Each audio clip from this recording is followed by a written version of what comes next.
Nyt on käynyt aivan käsittämättömän valtaisa virhe. Nimittäin meikäläinen on tehnyt tän energiajuoma kermasötkötyksen aivan väärin.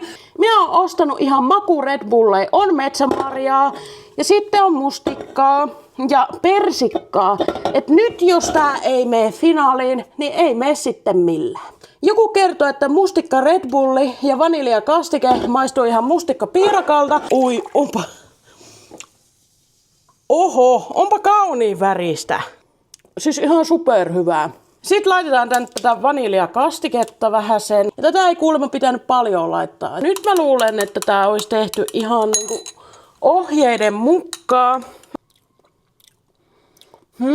No siis... On tää huomattavasti parempaa kuin semmoiseen normi Red Bulliin tehtynä. Mutta tää on kyllä fresh. Vähän ehkä semmonen mustikka-shotin kaltainen aikuisten juoma tästä tulee mieleen. Kyllä ehkä jos jotain keksinmuruja tonne vielä laittaisi, niin sinnehän tää olisi niinku ilmetty mustikkapiirakka. Seuraavaksi meillä on täällä vielä metsämarjaa ja persikkaa. Otetaan hetki vaan tuolle värille. Maistuu tosi hyvältä. Ja tätä ei saa kuulemma paljon laittaa, toi riittää.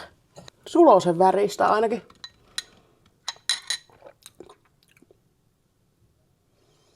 Ei. Nyt on pakko sanoa kyllä, että ei tää kyllä oikein istu ton vispikerman kanssa. Siis ei tää nyt ihan silleen niinku hirvittävää oo, mutta ei tää kyllä hyvääkään oo. Viimeisenä, mutta vähäisimpä meillä on tää persikka. Ja katsotaan nyt, että onko tää mistään kotosi. On kyllä todella makio. Kitalaki pallaa karrelle, kun oli niin makea. Ei se auta itku markkinoilla, kun laittaa vaan vispikermaa sekkaan ja toivoa parasta. No tässä tuli tämmöstä niinku hyvin maitomaista ainakin.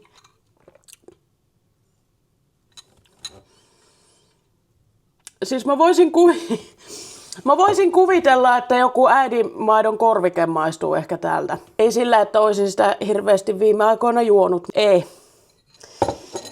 Ei tää niinku oikein istu tuon kerman kanssa.